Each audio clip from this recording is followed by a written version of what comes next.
Awesome. All right. Welcome, everyone. Where we're essentially going to be picking up today is on page 76. And we're diving right into page 76 again. That's how this study's going today. We're diving right on into step 7. So last week we spoke about step 6 and the quiet hour that precedes it. And we went into a deep dive. And now this week we're going to focus on the 7th step. And so step 7, and if you're a little like me, when I first approached the 7th step, I had a sponsor that said, well, just read it out of the big book. So that's what I did, and it might not look like there is a whole lot there for step 7. And to be fair, there's not a lot there, and it's very clear, and I still misunderstood the 7th step. I know you guys would never do that, but I didn't get it. But what we're going to do is we're going to talk about step 7. We're going to break down step 7 and yeah, we're going to have a time. And so when we talk about the 7th step, what it is ultimately about is asking for my defects of character, for my shortcomings to be removed from me. And what's important to understand about that is I'm not doing the removing. I am not in the defect removal business. In fact, I apologize for those that have heard it already, I'm going to do my metaphor. So we got a metaphor. So if you guys are picking up what I'm throwing down, what I believe is that every person at the depth of their being, at the depth of their soul, has a spiritual house. And that spiritual house is good. That spiritual house is worthy. Man, it's like a Frank Lloyd Wright. You know what I mean? It is, like you should see the property value on your spiritual house. But you see, my spiritual house, I'm no longer talking about yours, I'm talking about mine. My spiritual house, I've got a bit of a problem.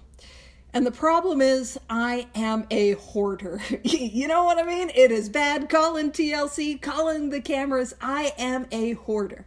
Now again, I want to point out the house itself is good.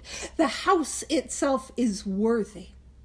But I've got this stuff inside of the house that I need to get rid of, to get clean, to clean that house. And so in the 4th step, and so hold on, I'm bouncing around all over the place. That's how this is going to go today. As completely different than every other study in which I totally never bounce around and I'm always on focus. Absolutely. But in my spiritual house, what I have is I've got these things, and these things are called resentments. And I know you guys don't have them, but I tend to have them. And my resentments are like these newspapers that are decades old. Yes, decades. I've been alive for multiple of those, but decades old. And they're piled all the way from the floor to the ceiling. And what happens is when those newspapers are piled all the way from the floor to the ceiling, it covers the windows and it blocks out the light. And I'm sitting in that darkness. And I know you guys can't relate to this, but I've got these things, and these things are called fears. And my fears are like the empty bottles and cans that are strewn all over the floor. And I can't, because I'm in that darkness, I can't see where I move, I can't see where I step, I can't see where I stand. And what happens is those bottles and cans, they clank and clang and sound bigger and louder than they really are. And then I got this stuff, and it's called sex conduct. And it's a little like the dead cats behind the freezer. You know what I mean? I know they're there. I can smell them. And I want everyone to know that no cats were actually harmed in the making of this metaphor. It is only a metaphor. And so what do?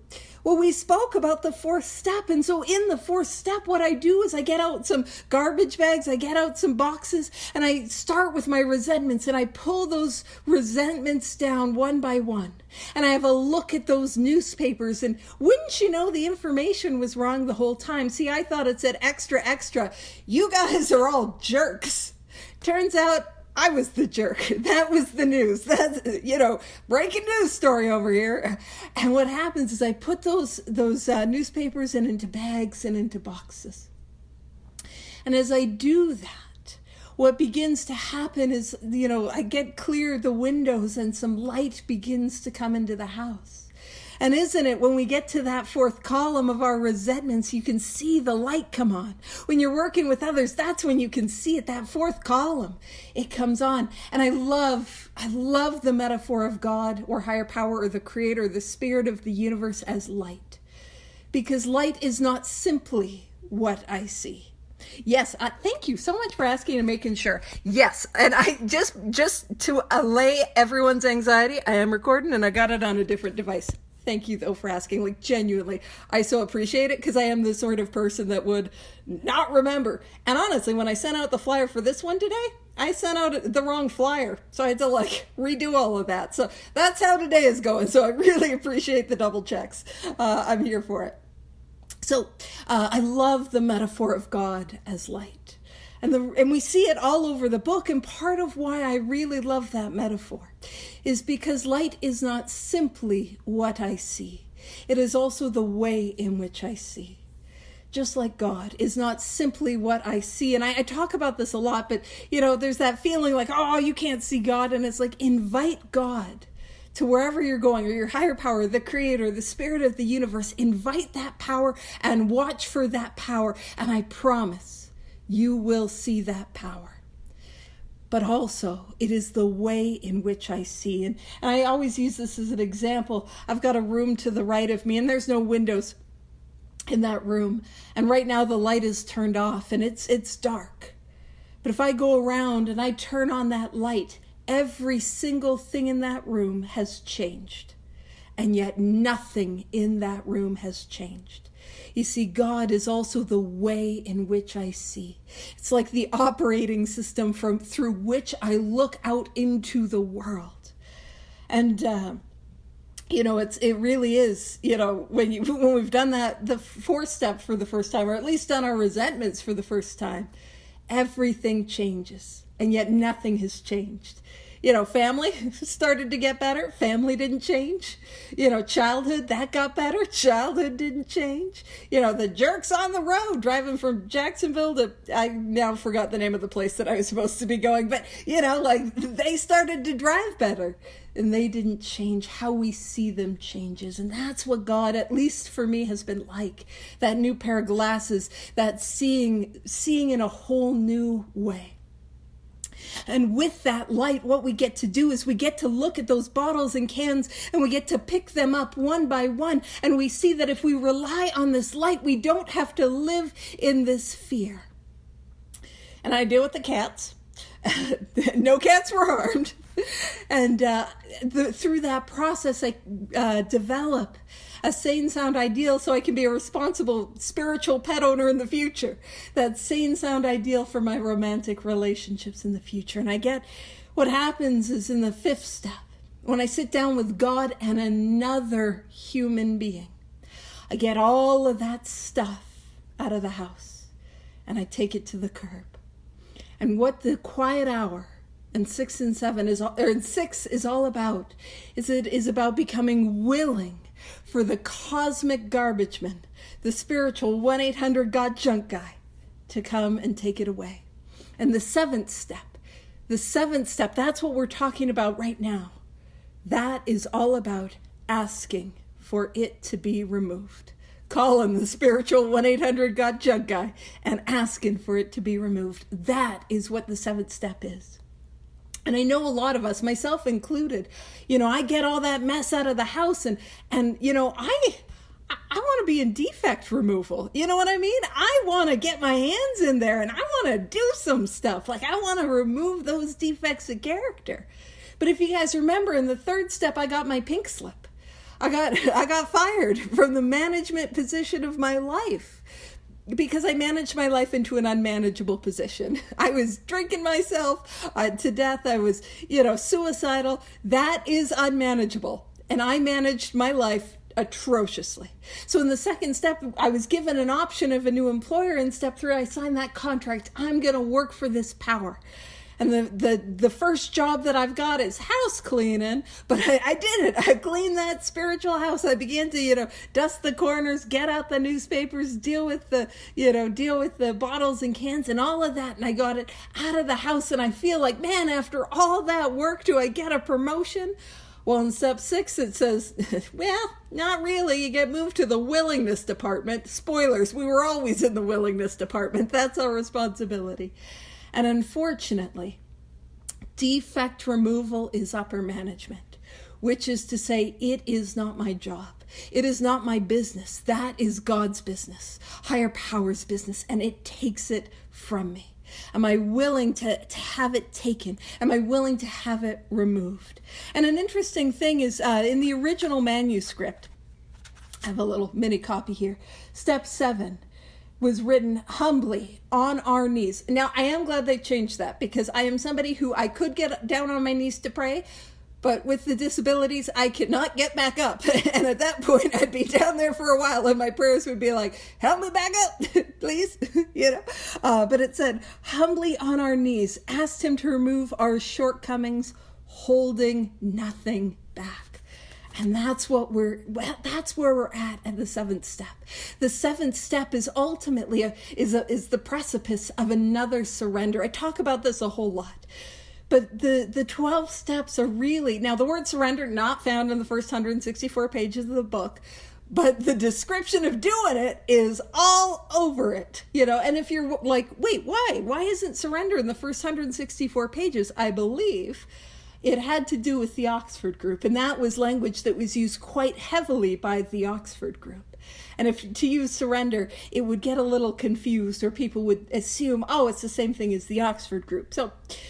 But what happens is I come to Alcoholics Anonymous, and I kind of clue in I got a bit of a drinking problem, just a little bit, it's no biggie. And I come to surrender the fact that I cannot drink again because I have the allergy of the body, because once I start, I can't stop, and I can't control the amount that I take every single time. And then what happens is, I become aware of the obsession of the mind, the sober thought that I have that takes me back again and again and again to the first drink, despite the fact that it is ruining my life. And I surrender the fact that I can't stay sober on my own power, because all the things that I tried, all the ways and means, it didn't work. I couldn't stay sober. And I come to the 2nd step, and the 2nd step is really about, can I believe there is a solution? But on page 52 in the 2nd step, it talks about these bedevilments.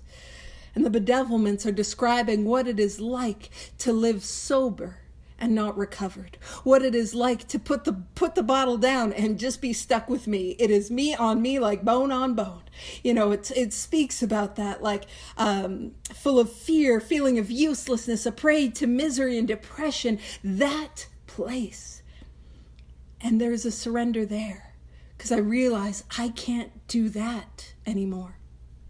And then we get to the 3rd step, and we talk about selfishness, self-centeredness. We talk about the actor playing the director. We talk about, man, I'm trying to run my life and it doesn't work. And I begin and have that surrender there. And in the 4th step, I have that surrender because I can't overcome my resentments on my own power. I was at the earlier Big Book study. I'm like, you guys, I am a ruminator. Like, I will ruminate.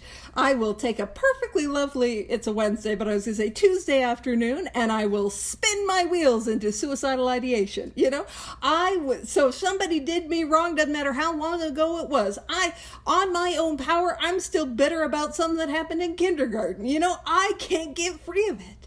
And I come to that coming to the end of myself, and that surrendering it to God. And I do that and with the prayer and with the 4th column. Similarly with fears.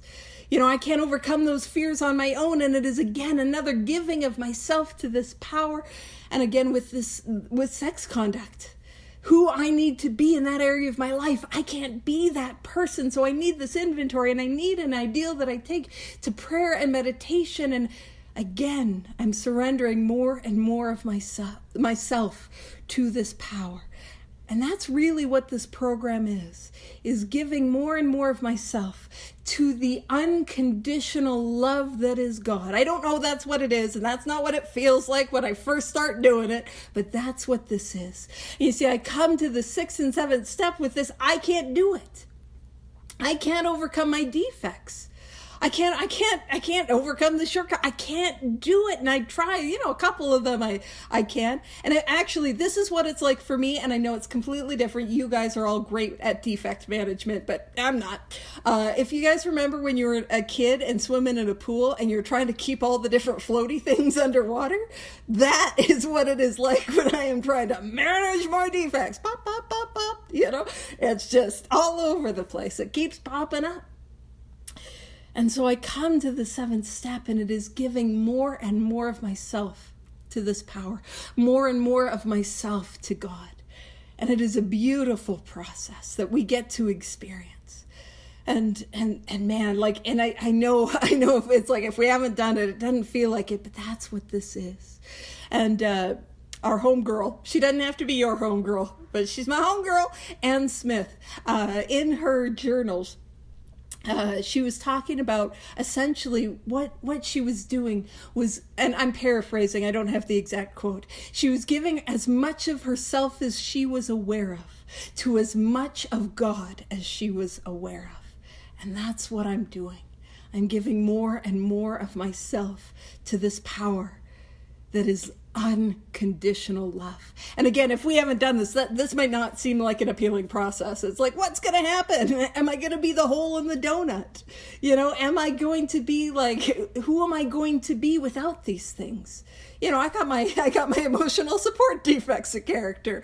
Who am I going to be without those? I got stickers on them and everything. I'm thinking about people that have the emotional support water bottles. I'm here for, stay hydrated. But like that sort of vibe. I'm like, but I can't give up this defect of character. Who will I be? And what we get to experience is who we get to be, still human. Still human. I want to caveat it with still human. But we get to be the best versions of ourselves. We get to be that person we always wanted to be, but never thought we could be. I think there's a lot of times I have that fear, and maybe you guys do too, that God's will for me is awful. It's like, it's just going to be awful. It's like, and I used to be a math tutor, but I just sort of imagine, so this wouldn't be the end of the world, but just that sort of idea that God's will for me is to only do algebra and trigonometry, and that's going to be my life. Like, that's kind of what our fear is, that it's going to be, and that's not what it is. Unless you're into that, and then God will move you in that direction. But yeah, not a lot of nods of identification on that one. But it is who we truly want to be at the depth of our soul, at the depth of our being. That is who we get to be when these defects are taken from us. And that's what it is, taken from us. It's an interesting thing, and why I can't be in defect removal, because I want to do it. When we talk about that defect removal, I got some news. I want to overcome my ego. You know what I mean? I want to do it.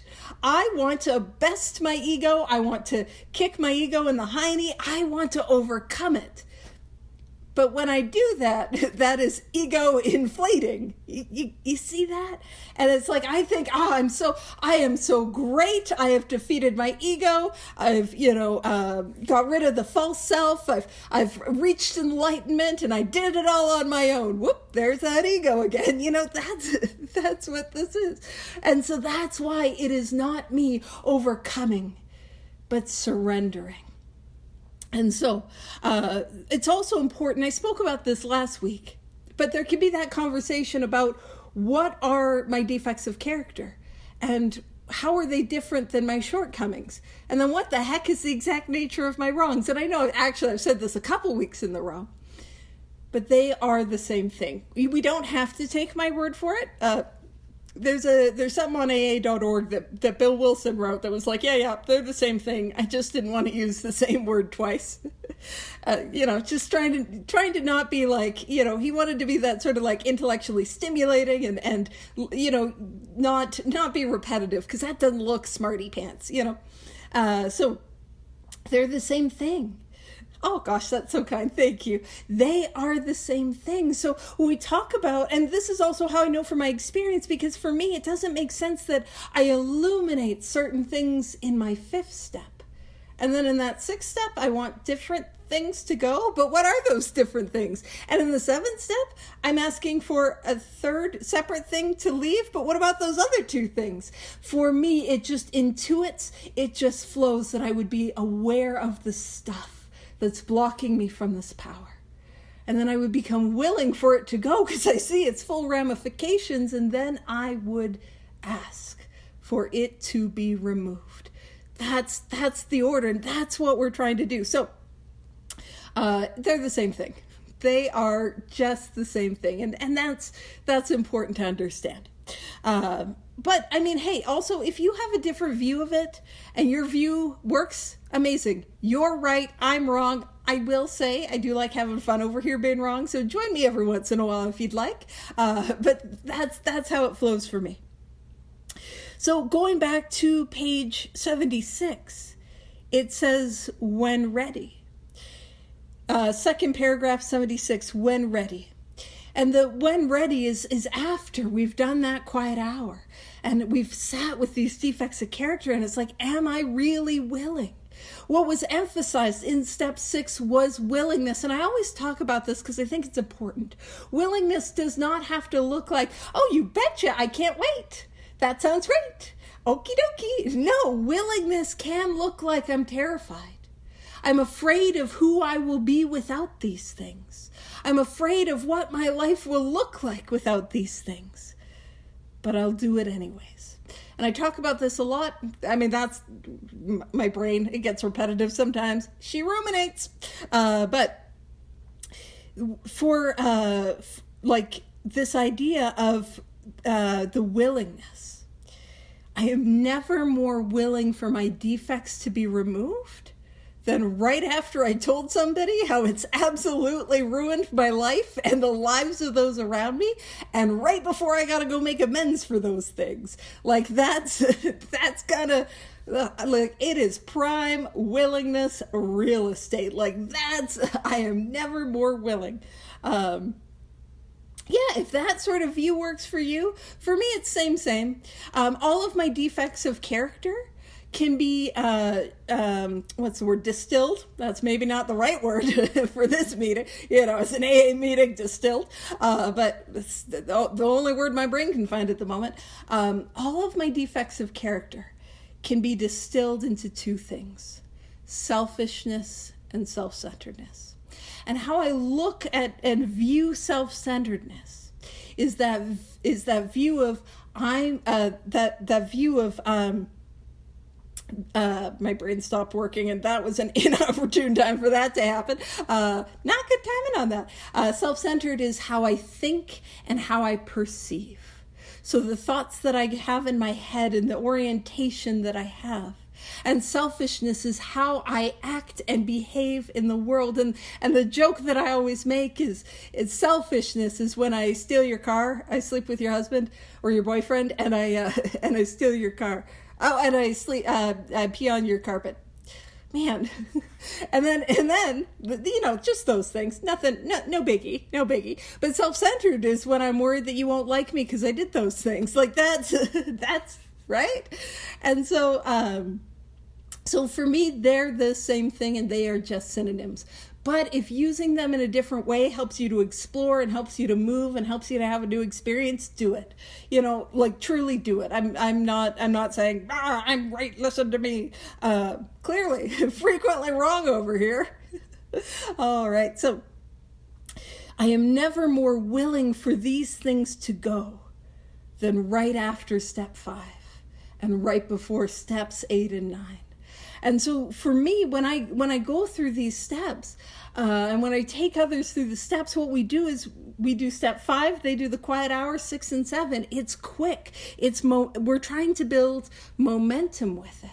The chapter is into action, and we see, it's an interesting thing. We can see the pace start to pick up. Even if you look at how many chapters we have for step 1. So step 1 is from the doctor's opinion all the way up to chapter 4. We agnostics, and that first paragraph is a beautiful summary of what step 1 is. And then we have a chapter for step 2. and then a chapter for step 3 and a chapter for step 4. And now as we're into action, we looked at 5, we looked at 6, looked at 7, 8, and 9, and 10, 11. You know what I mean? There is momentum. We're picking up pace. So for me, the 6th and 7th steps aren't places that I want to stay on. I don't want to sit on them. I want to move with them. And here's my experience. I'll talk more. I was going to break down, and I will break down the prayer, but we're just vibing where the little attention span takes me. But my experience is, it often is when I make amends for the defective character, that is when the defective character leaves. I remember hearing that like, oh, I can't make amends, or don't make amends if you're just going to keep doing it. But I found that I would keep doing it.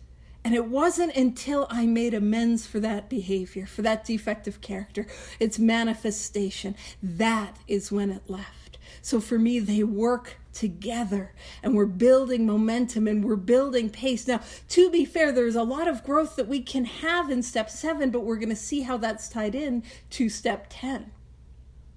So when ready, we say something like this: my Creator. And so this is the 7th step prayer.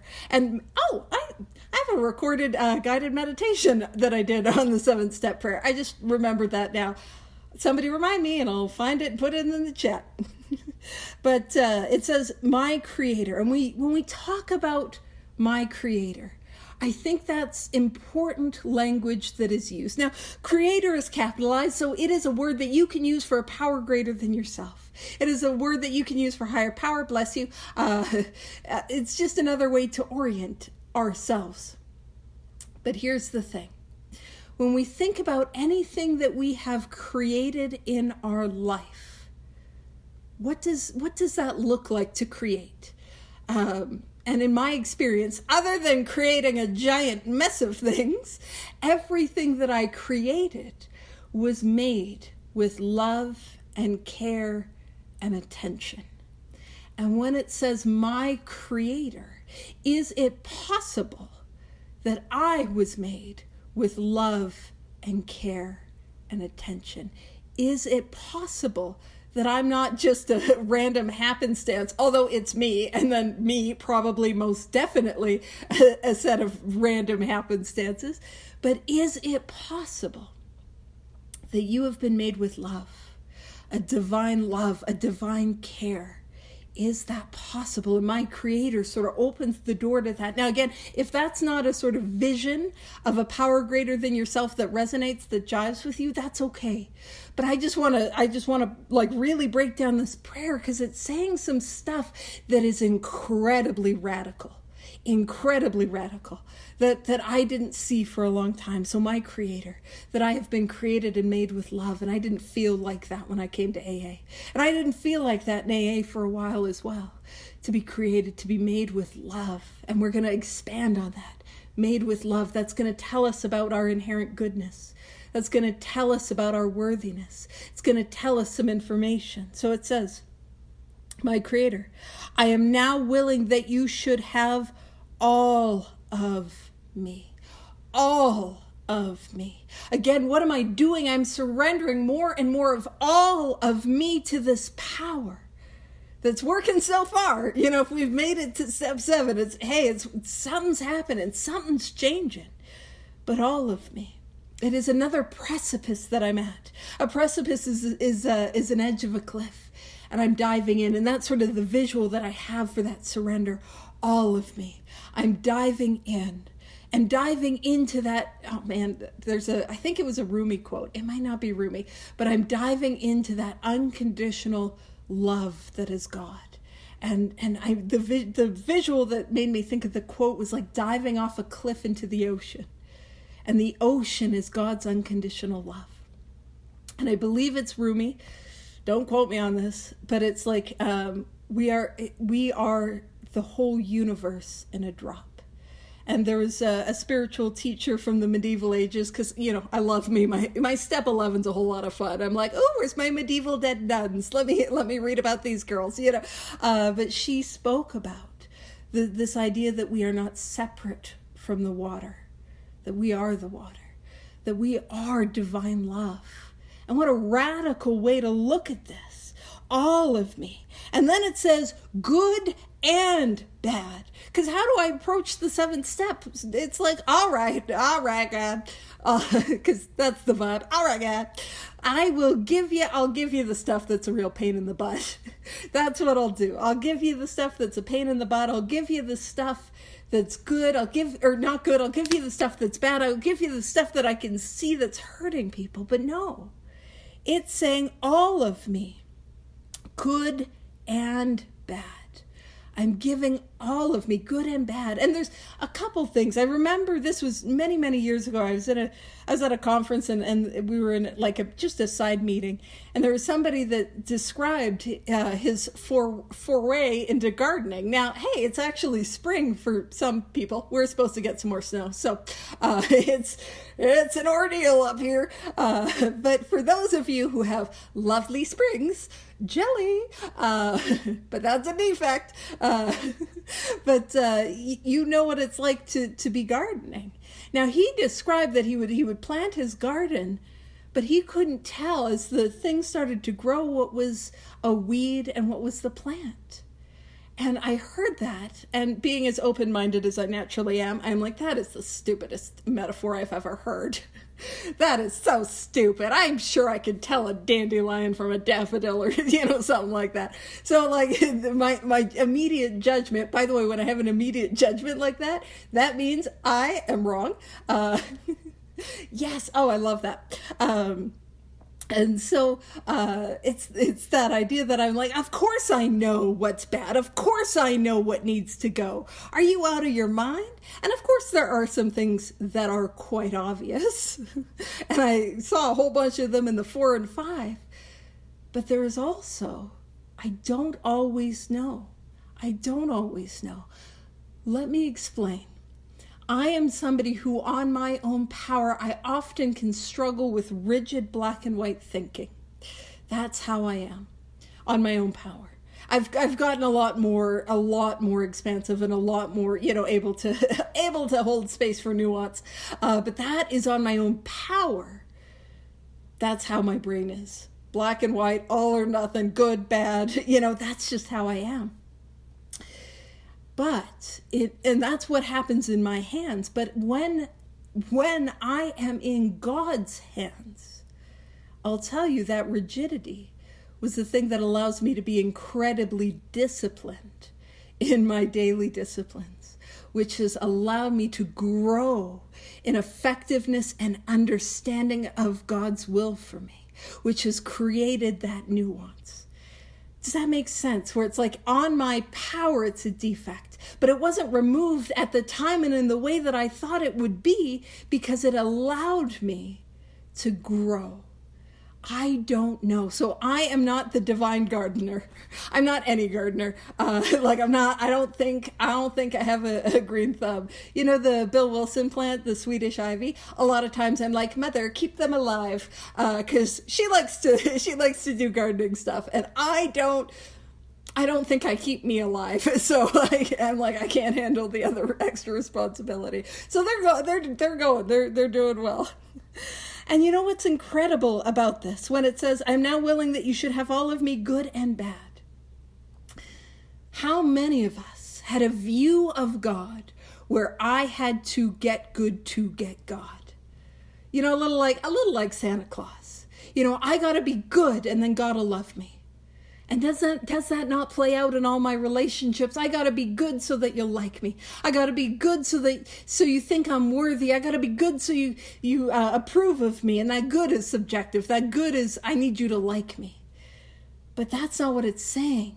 This is a radical approach, a radical transformation. I'm not getting good to get God. God is meeting me in the here and now, in the moment that we are in. And what is the moment that we're in? Well, at the 7th step, I just told somebody my deep, dark secret. secrets, all those things. I just explained what a jerk I was and how I hurt people and how I didn't show up to life the way that I wanted to, and all these ways that I feel like I fall short and I'm not enough and I'm not able to set boundaries and I'm full of fear and I can't communicate and I'm not this, I'm not that, I'm not that. And it is not a God that is waiting for me to get good. It is a God that is meeting me in the here and now, meeting me in what feels like my brokenness, meeting me in what feels like my not enoughness, meeting me in what feels like my unworthiness. A God that is meeting me in the here and now. And that's what we get to experience. I don't get good to get God. This is a God that is, with our consent, marching into our lives and loves us. And loves us, this radical love for us. And not even because of, or not even in spite of the things we've done. It's not a begrudging love. It's an unconditional love, and we know this to be true because of the next lines we're going to read. But I want to talk about just before because I'm trying to put a placeholder to get back on track while I'm on the tangent. That's what I'm trying to do. My attention span is rough today, but it's this idea that I am loved as I am. I am worthy as I am. I am deserving of this unconditional love in the here and now. And that is not how I believe. That's not what I believe. That's not what I thought about me. Maybe you guys are pretty rad, but not about me. You know what I mean? This is a power that comes and meets me in the here and now, exactly as I am. It's not about getting good to get God. It's really about getting open for that love. There's that idea that that this is a gift. I'm off on a tangent before I finish the thing. On another one, who would have thought? Listen, God has not focused me. But it is a gift. Sobriety, what I found in Alcoholics Anonymous, is a gift. Deeper than that, emotional sobriety, and I need emotional sobriety. Emotional sobriety is the point. Emotional sobriety is the result of these 12 steps. But emotional sobriety is a gift. And what I mean by that is I didn't earn it. I didn't deserve it. I didn't become worthy of it any more than anyone that is out there dying of this illness, or any less than anyone that's got, 20 more years than I do. It's just there. You don't earn it. You don't deserve it. And I know it's spring, so it's maybe not the best to talk about Christmas. But I got my Christmas metaphor. We are metaphor heavy today, and I got some more with the metaphor. And that rhymed. But if you imagine Christmas morning, if that's kind of how you grew up, Christmas morning, where it's a little bit too early, and Eileen's got the tree, don't you worry. No pressure. She's probably trying to do something else. Don't point it out. Yeah, trying to take notes. Sorry. Everyone look at Eileen. She loves the attention. I'm kidding. That wasn't nice. Oh. All right. Sorry. But imagine Christmas morning, as a kid, getting up a little bit too early. There's no way. There's no sun. It's pitch black. And if you imagine that down those stairs is that Christmas tree, and imagine that it is beautifully adorned. It's got the ribbons, the bows, the bells, the balls. It's got the lights, and it gets dark out, so it's got that warm, inviting glow, and it's got the tinsel. And underneath that tree there is a gift. And that gift, man, it was better than I can wrap. I'm not bad, but I'm not great, It is beautifully, immaculately wrapped, and it's got a beautiful ribbon on it, beautiful bow, and it's got a little name tag.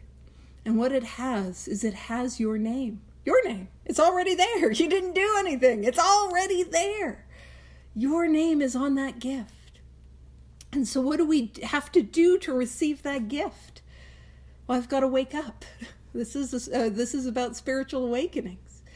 I awaken, and then I go down those stairs, not up those stairs. You see, I want this. What I want the seventh step to be about is climbing the ladder of success, and I'm doing more and being successful, and I'm kicking butt and taking names. No, it is down those steps, giving more and more of myself to the unconditional love that is God, to receive the gift that was there the whole time. And going back to that little, you remember how I said I'm going to put a pin in this so I get back to the book? We're at the pin. Going back to there, where it says, I pray that you now remove from me every single defective character which stands in the way of my usefulness to you and my fellows.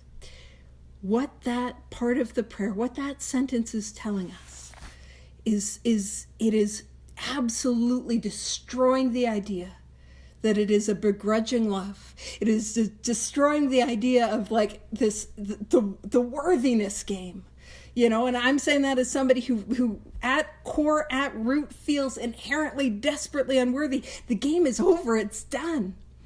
This is not a power that is like, okay, I'm going to show up and I'm going to love you, I guess, because I have to, but I'm still upset about what you did with the carpet, and the stolen car. I'm tying it back. That's not the God that we get to experience. And we know that to be true because what it is saying is when we are saying, I pray that you now remove from me. So again, God is doing the removing. Higher power, the creator, the spirit of the universe. That is the power that is doing the moving. I pray that you now remove from me every single defective character, but there's no period.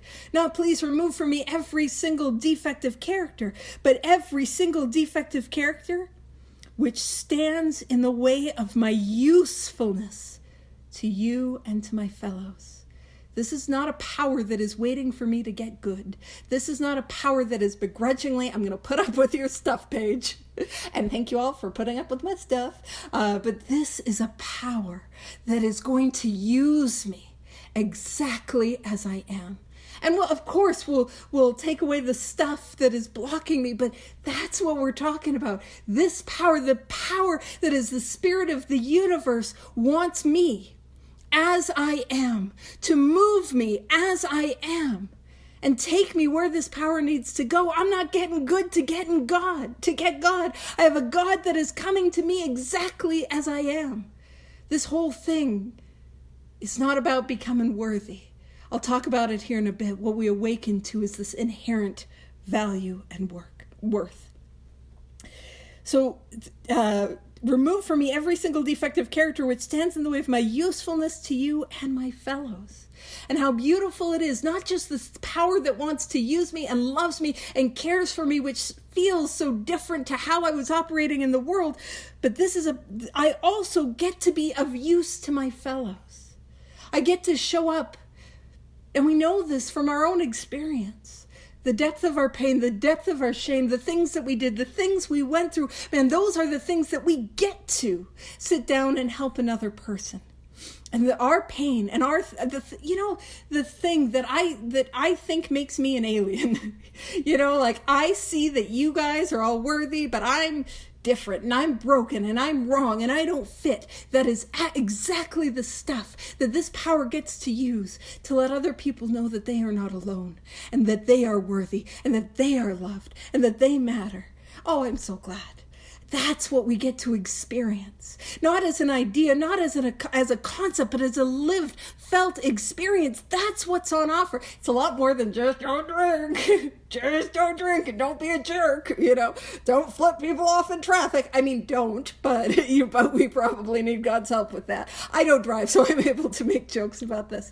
That's what we get to experience. And I don't think there's many people that are like, wait a minute, when did I agree to do that? But if we're wondering, wait a minute, when did I agree for all of this?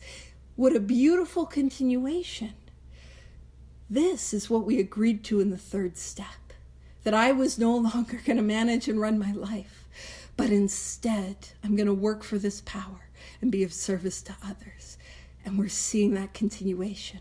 God, take everything from me that is stopping me from being of use to you. and the people about me. And we get to be of use to God and the people about us. And how powerful is that? And when it says, now I'm tying back into a tangent that I put a different pin in.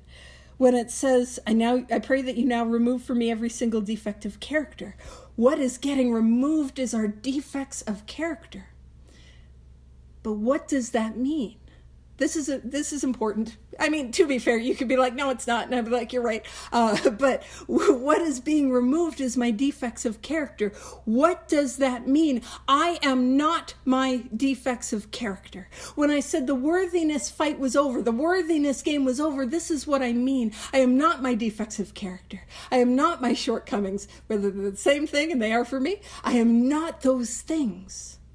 And I know that to be true because those are the things that get removed from me. And if they get removed, they are not me. What is me is what is left. And what is left is what we get to experience, which is inherently good and worthy and valuable. And if you don't believe me, have a look at the other people in your life, recovered AA, not AA, have a look at them. And you can see their inherent value and worth. That's what happened for me. I was working with sponsees, still hated myself, and I saw their inherent value and worth. And I couldn't argue that they were worthy. I couldn't argue that the God that I was beginning to experience loved them. I couldn't argue that. And I thought maybe, just maybe, some of that might apply to me too. Maybe, just maybe, I'm not that special. That unconditional love that is there for each and every one of you might not just apply to me a little bit, maybe just a little bit too. And that's really how it was. I wasn't like, I'm great, God loves me. No, I hate myself, but maybe God loves me anyways. And that's what we get to experience. And when it says, grant me strength as I go out from here to do your bidding, we're talking about grant me strength. It's not my strength. And that really resonates for me. I know that there are people who really, their brain, it just works with act as if or act the opposite. And if you rock and roll with act as if, act the opposite, rock and roll with it. For whatever reason, my brain, that doesn't work. Because I'm like, if I could, I would. And I just feel stuck in that. And so instead, it is what I am doing is I am getting me out of the way. And the me is the egoic, fearful, afraid, selfish, self-centered, not really me, out of the way so this power can flow through me. And I want you to know, and I think I shared this last week, I am not the same person I was when I got here. I'm really not. Like, and so many, I think I said this last week, and I think I made this joke last week. So apologies if I'm doubling up on the humor. I think I'm funny. I actually don't think I'm that funny. But that idea, when I got here, I didn't speak for months when I came to AA. I would hide behind the pillar because there was a pillar for me to hide behind. And then the person would pick on me anyways, which is rude. Don't you see I'm hiding behind the Heidi pillar? Obviously. And I wouldn't even say, Paige, I'm an alcoholic and I'd like to pass. I would just say, nothing. No, I'm good. No, thank you. And now we got me talking for an hour and I got to keep an eye on the time to make sure I shush it, but also a couple years ago, I had a friend and we were chit-chatting a couple of years ago. And she said, Paige, when I first met you, and when she first met me was about year 2 or year 3 in sobriety. She said, when I first met you, you were the most negative and self-deprecating person that I had ever met. The takeaway is I win. I win. But that's not how I show up to life today. I have been changed despite myself. So for me, it is not my strength. For me, it is leaning in to this power. Oh, yeah, sorry. I thought you said, I misread. I thought you said I'm muted. I'm like, I'm muted? Oh, no, that did happen one time where I got muted and I don't even, anywho, that was way back. Anywho, I love it. That's so kind. So when it says, grant me strength as I go out from here to do your bidding, those are my marching orders. If that sort of visual works for you, that's my job. I'm here to do God's will in the world. And if you're like, girl, what the heck is that? Well, I look at it as if if I am an extension of God's love into the world, does that not change how I act, how I behave, how I show up? What if God's will is as simple as, and spoilers, what if God's will is simple as make those amends? That's the next thing we're going to do. That's God's will, spoiler. But to be that agent of love, of kindness.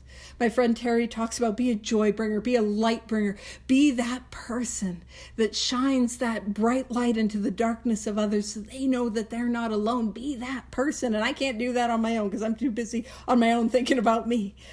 And then it says, amen. And this was another thing that I heard about step 7. And when I heard it, I'm like, that is the stupidest thing I've ever heard, other than the gardening thing. I thought that was stupid too. we see that I'm growing in maturity. But I heard it said, that amen. So amen is like a Western traditional ending of a prayer. But we don't have that amen at the end of the 3rd step prayer. And I heard somebody say, is it possible that like I say the 3rd step prayer and 4 through 7 is a prayer? And I was like, that's the stupidest thing I've ever heard. Inventory is a prayer. That's so stupid. I hate it. And so it's definitely right, because that's how that works. But this idea, is it possible that inventory is a prayer? Is it possible that the 5th step is a prayer? And is it possible that I could live my life as a prayer? And like, what is a prayer? Prayer is just a way in which I can connect to God. Bless you. That's also a prayer. Yeah, I know. I do that. I'm like, oh, you guys, with the spring, I can tell it's pollen season. I'm just kidding. Oh, wait, we're getting snow. All right. So, amen. We have then completed step 7. And that's what step 7 is. Now, step 7 doesn't feel like it feels like it should be just a little bit more, doesn't it? And I'm not saying that like there's not value in other books on it, but what I'm saying is my experience is this is what the 7th step is. Am I willing to be changed? Am I willing to dive into the unconditional love that is God? Am I willing to have that experience and just give it all? Give it all. But I get to deepen my 7th step experience in step 10. Weirdly enough, I'm not doing well on time. You know how it's like step 7, it's like a paragraph, and I'm like, I'm running short on time. I want to take us to the 10th step real quick, and then I'm gonna tell 2 stories, and then I'm done. God willing, then I'm done. So let's have a look. It's on page 84, step 10. And we're going to go to the 2nd full paragraph. It's about halfway down the page. This thought brings us to step 10, which suggests we continue to take personal inventory and continue to set right any new mistakes as we go along. Hey, we learned how to do inventory in 4. We learned what to do with it in 5. And any new mistakes, we make amends. We're going to talk about amends next week. We vigorously commence, which is to say begin, this way of living as we cleaned up the past. We have entered the world of the Spirit. Our next function is to grow in understanding and effectiveness, and that is of God's will for us. This is not an overnight matter, which is not cool. It should continue for a lifetime. Also not cool. But these are the directions for step 10. Continue to watch for selfishness, dishonesty, resentment, and fear. That's direction 1. And then it says, this is direction number 2. When these crop up, we ask God at once to remove them.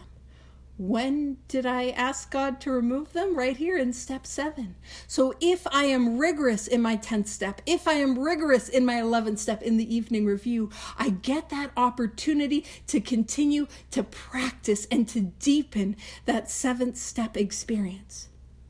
Oh, I lied. I'm going to say 3 things. The other thing I wanted to say is if you're like, man, but why don't certain things get removed? Why do I still have certain defects of character? Why do I still have certain shortcomings? Man, last night was rough. I was having a rough night, which continued into the morning. And I'm like, this sucks.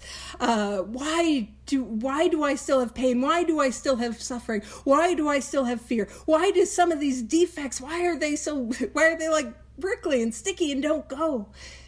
And here's my experience. That is what leads me back to God. And that is what leads me to a deeper experience of this power. You know, after a while, we get to experience this power because we're led by desire, but often we need that pain to be like, man, and to have myself properly orientated, which is to say, I can't do it. I can't do it on my own. Can this power do it for me and through me? And so I got two stories. The first story is I was writing a lot of inventory. I was having a hard time because it was the 10-year anniversary of getting sick, and I was filled with that self-pity and that trauma and self-hatred, and it was such a difficult time. And I was writing a lot of inventory. And a lot of my inventory, and it was just because I could tell that I was being pulled back into the darkness. Not that I was going to drink, but that emotional darkness. I could feel that I was being pulled back in it. And I was doing inventory because I'm like, I just got to do something. I don't want to go back to the darkness. I don't want to go back there. And I was writing inventory because it was definitely not my first or even my fifth inventory. I was having a little fun with it. So I was doing the columns. I was going hard. But what I was doing was I was doing like these intensive meditations where I was like essentially sending loving kindness for everybody on my resentment list. And I was listening to one of my old dead medieval nuns, one of her books, because it's just, you know, I was taking a break from writing because, you know, hand cramp. And, you know, so I was listening to one of those audiobooks. And in that book, she might have been quoting somebody else. But in that audiobook, she said, "You cannot say you love God if you do not love his children." And the theme that I had throughout that inventory was judgment. I was judging and everyone's doing it wrong. And it was just this judgment and irritation with others. And when I heard that, what happened was the defects fell. They fell for me. And I felt it.